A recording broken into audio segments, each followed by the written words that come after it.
Welcome to the deep dive. We're here to cut through the noise. That's straight to the point. Exactly. Today, we're diving into MidCap Financial Investment Corporation, MFIC, and their Q2 2025 earnings call. Yeah, the market seemed to like it. Overall, a measured positive response. Right. So our mission today is simple. Unpack those numbers, look at the strategy, and pull out the key insights you need. Let's do it. Okay, so let's cut right to the chase. Headline figures for Q2. Laimanos. Non-GAAP EPS, that's the net investment income per share, came in at 0.39 cents. Always a beat, right? Yeah, beat consensus by about 2 cents, so roughly a 5% beat there. Okay. GAAP EPS for the quarter was 0.19 cents. Got it. And total investment income, think revenue, $81.25 million. Strong growth year over year, about 17.5%. But wasn't that a slight miss versus estimates? It was, yeah. Just slightly missed the consensus of around $81.7 million. A very minor miss. Okay, and NAV. Net asset value per share ended Q2 at $14.75. That's a modest dip, 1.2% quarter over quarter. But the board declared the dividend again, second to 38 cents per share quarterly. Shows confidence. Exactly. And the annualized return on equity, based on NII, a solid 10.5%. Pretty healthy. Operationally, they were busy. $262 million in new commitments, 29 deals. Net fundings were $144 million. Still very much first-lien focused. Oh, yeah. 93% first lien. And almost all floating rate, 99%. And leverage. Where did that land? Net leverage closed the quarter at 1.44 times. Okay, so quick take on those numbers. The NII beat feels pretty strong, despite the slight revenue miss and that NAV dip. Yeah, what's your initial read? Well, that NII beat, even with the slight revenue miss, it suggests they're really focusing on the quality of earnings. Right, not just top-line growth. Exactly. It suggests the core business is generating income efficiently, which is, critical for a BDC. So the modest NAV erosion, likely from specific credit marks, feels less concerning when you see that underlying NII strength, and the dividend declaration reinforces that. So operational strength shining through. I think so. It's a subtle but important focus. Okay, let's pull back the curtain a bit then, because there's more to the story than just the numbers this quarter. Some strategic shifts and personnel updates. Always key to watch. First up, leadership changes. Kenneth Seifert is the new CFO, effective June 30th. He's got history there, right? From Apollo. Yeah, since 2015. And he was CFO for funds that actually merged into MFIC, so he knows the plumbing. That makes sense for continuity. And Greg Hunt, the former CFO, he's staying on as an advisor through December 25, so a smooth transition planned. You good overlap? And another big one, long-term planning note. Howard Widra, the executive chairman, announced he plans to retire from Apollo at the end of 2026. Okay, so these transitions, they feel pretty well orchestrated. That's how it seems. Yeah, it doesn't feel like just routine musical chairs. Bringing in Seifert with that history ensures continuity, but maybe a fresh eye too. Right. And Hunt staying on helps bridge the gap. Widra's retirement announcement so far in advance. That's proactive planning. Avoid the scramble later. Exactly. It points to, mature leadership thinking about the future. Okay, now for what might be the biggest news this quarter. The Merx Aviation strategic unwind. Ah, yes, the aviation portfolio. That's been a focus. A major focus. This is more than just selling assets. It feels like a real de-risking move. Definitely. So in Q2, Merx sold one aircraft. That brought in an $8.5 million paydown to MFIC. Okay, a start. But the big news came after the quarter ended, in July. What happened? Merx got $30.9 million in insurance payments for 3 aircraft stuck in Russia. Ah, the Russian situation. That's a good recovery. Yeah, it brings total recoveries on those to about $47.4 million. And here's the kicker. Go on. Those proceeds were actually slightly above their previous valuations. Wow. Okay. That's a positive outcome, especially given the circumstances. Definitely. And even more crucially, after the quarter, Merx closed a sales deal covering the majority of its remaining aircraft. So a big chunk is gone now. A big chunk. And this is expected to lead to a modest write-up on MFIC's investment. Positive impact to NAV, maybe in the high single-digit cents per share range, like 6 to 9 cents. That's significant for NAV. Very. Now, looking ahead to Q3, They expect a net repayment from Merx of about $90 million. $90 million. That really moves the needle. Huge. It cuts Merx's share of the portfolio from 5.6% down to roughly 2.8%. Wow. That $90 million breaks down to about $25 million to pay down the Merx revolver and $65 million against the equity investment. Okay, clearing out the debt and equity. And there's potentially more coming. Another $30 million consideration expected by year-end 25 or early 26. So really winding it down. Exactly. Now, the earnings impact, this is key. Management projects that redeploying that initial $90 million. Into their core lending strategy. Right, into first-lien middle market loans. That's expected to generate an additional $0.06 per share in annual NII. 6 cents annually from redeploying that capital. That's a direct boost to earnings power and dividend coverage. It really strengthens the long-term picture. Yeah. So what does this Merx unwind signal strategically? It's more than just financials, right? Oh, absolutely. This is transformative. It's MFIC actively shedding a legacy asset, one that was, frankly, less strategic and carried unique risks. Like geopolitical risk, valuation complexity. All of that. By executing this, they're not just boosting NII, they're sharpening their identity as a core direct lender. Getting rid of distractions. Precisely. Removing capital tied up in non-core stuff. For investors, it means a cleaner, more focused, probably more resilient portfolio going forward. It's a smart defensive strategic move. Okay, that tees up the portfolio performance and investment discipline discussion nicely. The core business. Right, $262 million in new commitments. Interestingly, slightly more than half went to existing portfolio companies. The power of incumbency. They know those borrowers. Exactly, a competitive advantage. Portfolio weighted average debt yield, 10.4%. Strong! And spreads on new deals. Still competitive out there. Yeah. The weighted average spread on new commitments, excluding outliers, was 526 basis points. So 5.26% over the benchmark. But the overall portfolio spread is higher. It is, yeah. Still higher at 568 basis points overall. So, maybe some potential for spread compression if new deals keep coming in at current levels. Something to watch.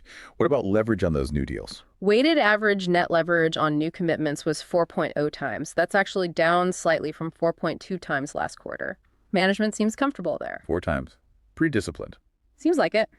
Borrower-level weighted average net leverage across the whole portfolio was 5.32x, up just a hair from 5.25x. Interest coverage ratio holding at 2.1 times. Okay.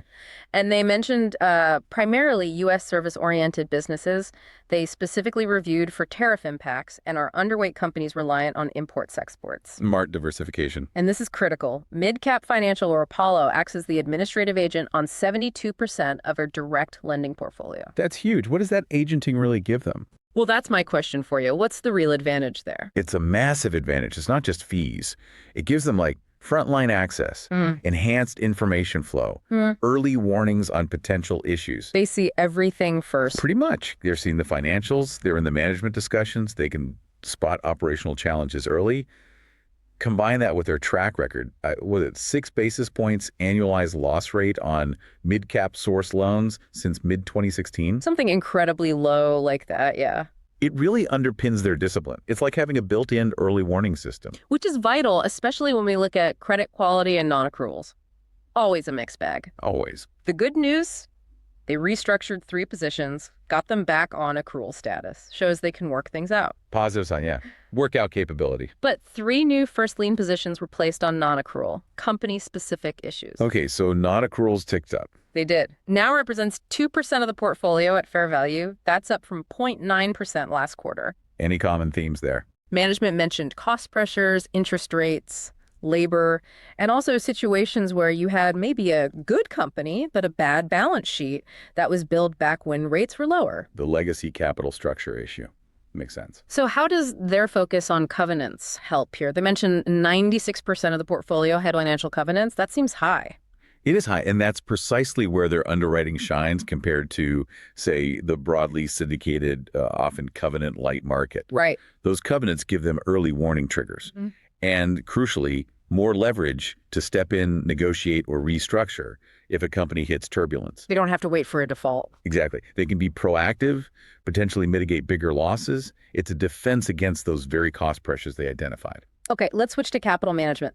Leverage. Always important for BDCs. Net leverage ended Q2 at 1.44x. That was a bit above their quarterly average of 1.35x. Management actually called it a little hot. They acknowledged it.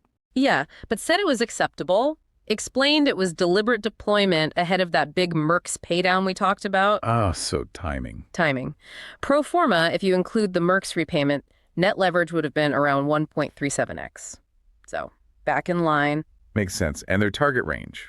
They aim to manage it around 1.4x plus or minus, but they intend to operate at the lower end of that range. So using the Merx proceeds to bring leverage down a bit. Prudent. Did that temporary hot leverage concern you? You know, given the explanation and the pro forma, it seems like a calculated move. But what's your take? I agree, it feels calculated. But you always watch leverage closely. It shows they're actively deploying capital, not just waiting for Merx. Keeping capital working. Right. But the key is that stated intent to operate at the lower end. That signals prudence, especially with rating agencies watching for non-accrual creep everywhere. Their CLO strategy fits this too. Right, the CLO strategy. They plan to reprice and upsize their first CLO MFIC Bethesda CL1 this fall. Taking advantage of tighter CLO spreads. Exactly. Spreads have tightened since September 23, so they want to optimize funding costs, preserve that net interest margin, NIM. Smart liability management. And KBRA affirmed their BBB investment grade rating in June, gave them a positive outlook too. Strong validation. So how does the CLO plan fit into the bigger picture? Well, how do you see it playing into shareholder value? It's a shrewd move. It's about enhancing profitability, locking in better funding costs. Proactive, not reactive. Exactly. By optimizing the liability side, they directly help protect that NI, the spread between what they earn and what they pay to borrow. In a tight spread environment, that's critical for maintaining NII and shareholder value. Okay, so let's bring it all together. What does this mean for you, the listener, the potential investor? The takeaway. The market reacted positively, right? Stock up about 3.5% after the call, even with the slight revenue miss and NAV dip. Which tells you what? It tells you the NII beat, and especially that clear path from the Merx redeployment. That's what investors really keyed in on, the earnings power story. Yeah, the NII accretion is tangible. Very tangible. And strategically, MFIC is clearly executing that pivot. First-lien, directly originated book, 93% now, 99% floating rate. The Merx unwind just accelerates that. Exactly. Accelerates it, reduces legacy risk, strengthens alignment with the MidCap Apollo engine. It's fundamental. Okay, what about the macro picture? Well, H125 had some volatility, tariff talk, but that seems to have calmed down. Management sees a potential pickup in H225 M&A activity. Driven by sponsors needing to sell and deploy dry powder. That's the idea. Sponsors holding companies longer, lots of uninvested capital should mean better deal flow for MFIC. Good for originations. Yeah. Now, the spread environment is still tight, but that CLO repricing we mentioned helps protect the NIM. And the Merx NII bump helps too. Crucial point. That expected 6 cents per share in extra NII from redeploying Merx capital. That's a buffer against potential base rate pressure if interest rates eventually fall and trim asset yields. Smart cushion to have. And we talked about non-accrual creep concerns across the sector. But MFIC's discipline, new deals at 4.0x leverage, strong incumbency that positions them well to spot issues early. So connecting all those dots, key catalysts for the rest of the year. And the core story. What should we be watching? Okay, key catalyst. Definitely the pace of that M&A recovery. How fast does that sponsored dry powder actually get deployed? Makes sense. The timing of the Merx cash redeployment, does it hit NII as quickly as projected? Right. The CLO repricing, how successful is it? What's the real NIM impact? And of course, the path of interest rates. The usual suspect. Always. Ultimately, the core story for MFIC right now, it's fundamentally a carry story. Stable income focus. Exactly. Delivering stable, predictable income from that core portfolio with selective upside from these strategic moves like Merx and the CLO optimization. It's about managed growth, disciplined underwriting, proactive capital management, aiming for resilience. All right, that brings us to our favorite segment. This is not financial advice. The disclaimer part. Absolutely. We are not giving financial advice. These are just some thought-provoking scenarios. Pitches for an internal committee, maybe? Brainstorming out loud. Okay, my first idea. The Merx Talfa conversion play. Okay, I like the name. What's the concept? Concept is simple. Consider going long MFIC, specifically targeting that post-Merx redeployment bump. The rationale being? The market's initial positive reaction might still be, a bit measured. I don't think the full value of that tangible 6 cents per share NII accretion plus potentially more from the rest of Merx is fully baked in yet. So an underappreciation. Possibly. As that $90 million hits the books in Q3 and gets put to work in higher-yielding core loans, NII should visibly jump. Yeah. Dividend coverage improves. That attracts the yield-focused institutional money. The BDC specialists. Exactly. Folks may be underallocated to high-quality BDCs with such a clear near-term earnings catalyst. You're basically looking to capture the re-rating as that NII growth becomes undeniable. Interesting angle. What's your second idea? Idea 2, the leverage-to-value arbitrage. Okay, sounds like a pair trade. It is, conceptually. Consider a long MFIC position against a short position in a peer BDC, one that's putting on new loans at much higher leverage, say consistently above 4.5x or 5x net leverage. Contrasting discipline levels. Precisely. MFIC's new deals are coming in at a disciplined 4.0x. Maybe the market pushes others higher now, but MFIC is sticking to true first-lien or stretch senior. Betting on credit quality outperformance. Exactly. If that non-accrual creep does happen as rates stabilize, MFIC's lower leveraged new vintages should outperform on a relative basis. And the Merx cash helps them maintain that discipline without sacrificing deployment. That's the key. They can deploy effectively without stretching on leverage, unlike peers who might have to chase yield at higher risk to keep NII up. You're betting that disciplined credit quality wins out. 2 interesting, thought-provoking scenarios indeed. So wrapping up our deep dive on MFIC Q225. Strong NII beat, driven by portfolio growth, good capital management. And that Merx progress is huge. Absolutely huge. Projected repayments, significant NII accretion, key catalyst for earnings, dividend coverage. Acknowledging the slight NAV dip from specific marks. Yes, acknowledge that. And the ongoing competitive pressures. But management's focus on disciplined first-lien deals, strategic liability management, that really stands out. And the potential M&A pickup is a tailwind. Definitely positive for deployment. This raises a final thought for listeners to chew on. Go ahead. In this environment where everyone's suddenly talking about credit quality again, how might MFIC's really proactive balance sheet management, that unwavering focus on underwriting discipline, could that actually set a new standard for resilience in the BDC space? A focus not just on growth, but on durability. Exactly. Something to consider. A great final thought. And as always, please remember, investing involves risks. These discussions are purely for informational purposes. Do your own homework. Absolutely. Conduct your own thorough due diligence. Thank you so much for tuning in to the deep dive. We appreciate you listening. Reach out if you have questions. Have a great day.